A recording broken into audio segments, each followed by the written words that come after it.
Bismillahirrahmanirrahim. Ini dari Abu Sa'id Al-Khudri radhiyallahu anhu, beliau berkata, "Bainama nahnu fi safarin ma'an Nabi sallallahu alaihi wasallam idh ja'a rajulun 'ala rahilatin lahu faja'ala yasrifu basarahu yaminan wa shimala. Faqala Rasulullah sallallahu alaihi wasallam man kana ma'ahu fadlu dhahrin faly'ud bihi 'ala man la dhahra lahu. ومن كان له فضل من زاد فليعد به على من لا زاد له فذكر من أصناف المال ما ذكر حتى رأينا أنه لا حق لأحد منا في فضل." Ketika kami sedang dalam sebuah perjalanan safar bersama Rasulullah sallallahu alaihi wasallam atau bersama Nabi sallallahu alaihi wasallam, tiba-tiba datang seorang laki-laki yang mengendarai unta. Dia menoleh ke kanan dan ke kiri. Maka Rasulullah SAW bersabda, "Barang siapa yang memiliki kelebihan kendaraan, hendaklah memberikannya kepada orang yang tidak memiliki kendaraan. Dan barang siapa yang memiliki kelebihan bekal, maka hendaklah memberikannya kepada orang yang tidak memiliki bekal."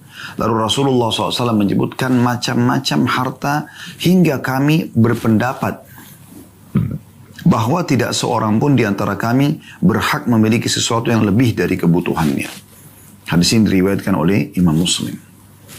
Riwayat ini, teman-teman, kalau Anda renungi baik-baik apa yang baru kami bacakan dari hadis ini dan apa yang kami jelaskan tadi di awal pembukaan materi kita, akan sinkron, akan sejalan. Ternyata memang dalam syariat Allah Subhanahu wa taala yang disampaikan oleh Nabi sallallahu alaihi wasallam berisikan agar kita menjadi dermawan, suka berbagi. Suka berbagi. Dan Nabi SAW menyuruh kita berbagi, teman-teman sekalian, bukan hanya kalau kita tidak suka. Saya nggak suka makan ini, maka saya bersedekah. Saya nggak suka dengan baju ini, maka saya bersedekah. Saya nggak suka dengan jam tangan ini, maka saya sedekahkan saja. Bukan begitu. Tapi justru, perhatikan sabda Nabi SAW, ya, barang siapa yang memiliki kelebihan kendaraan, dia punya mobil, punya motor, punya kelebihan, hendaklah memberikannya kepada orang yang tidak memiliki kendaraan. Sedekah dengan kendaraanmu itu. Coba, pernah nggak kita berpikir, teman-teman, bersedekah dengan motor atau mobil? Ya? Dan barang siapa yang memiliki kelebihan bekal, dia punya bekal dalam perjalanan waktu itu, karena dalam safar ya, kelebihan daging, roti, madu, susu, air putih, apa saja, maka hendaklah memberikannya kepada orang yang tidak memiliki bekal. Bagi, cari orang yang tidak butuh. Jangan makan dan minum sendirian. Dan Nabi SAW sebutkan berbagai macam jenis harta, maksudnya, ya, siapa yang punya baju, siapa yang punya sepatu, siapa yang beragam macam gitu. Sampai Abu Sa'id Al-Khudri radhiyallahu anhu, perawi hadis ini mengatakan, Abu Sa'id Al-Khudri radhiyallahu anhu berkata, ya, sampai kami akhirnya seperti sepakat, berpendapat semuanya, nggak akan ada kelebihan, ya, yang dimiliki, ya. Tidak seorang pun di antara kami berhak memiliki sesuatu yang lebih dari kebutuhannya. Lebih kebutuhannya berarti punya orang lain. Coba. Ini ajaran Islam. Pelajaran pertama dari hadis, perintah untuk berderma, sekali lagi, bersedekah. Dan sedekah itu bukan disedekah, bukan yang dikeluarkan karena kita tidak butuh, tapi justru, ya, bukan karena kita tidak suka, maaf. Tapi justru yang kita suka. Ya, sudah kami bacakan pada pertemuan yang lalu, kalau Anda masih ingat, surah Al-Baqarah. Dari ayat, surah nomor 2, ayat 261 sampai 200, seingat saya, 74. Ya, kalau tidak salah. Di antara ayat-ayat itu, Allah SWT semua tentang sedekah. Di antaranya Allah mengatakan, dan janganlah kalian bersedekah dengan sesuatu yang buruk dari milik kalian. Yang kalau kalian pun ditawarkan, maka kalian tidak menerima kecuali dengan memincingkan mata. Seperti orang yang berat untuk menerima gitu. Itu jelas sekali firman Allah SWT. Coba mulai belajar, teman-teman sekalian, bersedekah dengan hal yang terbaik yang kita miliki. Kita beli baju satu, beli baju yang sama, serupa, sedekahkan. Kita beli sepatu yang kita suka, beli sepatu yang sama, kita sedekahkan. Itu yang luar biasa dalam sedekah.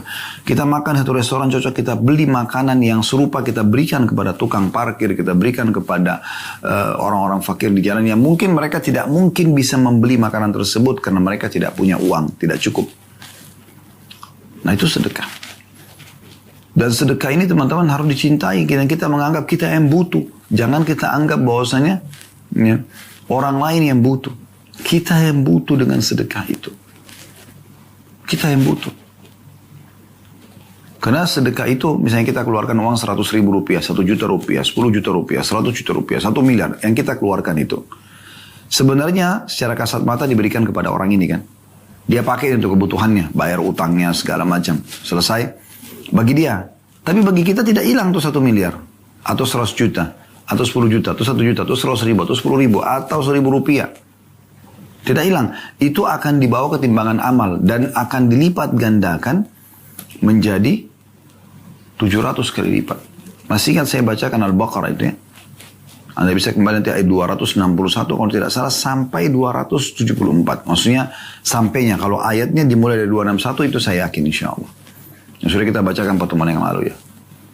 Bagaimana perumpamaan orang yang bersedekah di jalan Allah, kata Allah SWT, seperti orang yang menanam sebuah benih, kemudian tumbuhlah ya, satu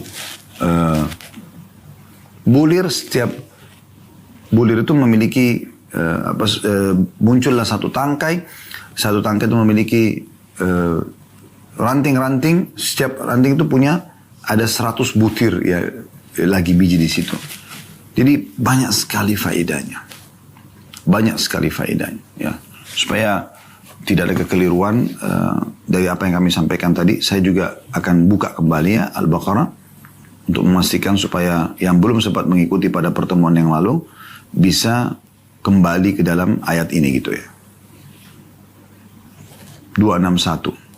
A'udzu billahi minasyaitonir rajim. Matsalul ladzina yunfiquna amwalahum fi sabilillahi kamatsali habbatin anbatat sab'a sanabila fi kulli sumbulatin mi'atu habbah. Wallahu yudha'ifu liman yasha. Wallahu wasi'un 'alim. Perumpamaan nafkah yang dikeluarkan oleh orang-orang yang menafkahkan hartanya di jalan Allah adalah serupa dengan sebutir benih yang menumbuhkan 7 bulir. Ya. Pada tiap-tiap bulir ada 100 biji. Dan Allah melipat gandakan ganjaran bagi siapa yang dia kehendaki. Dan Allah maha luas karunia-Nya lagi maha mengetahui. Jadi jelas kita. Dan ingat wasiat Allah subhanahu wa ta'ala kalau bersedekah jangan menyakiti orang yang menerima.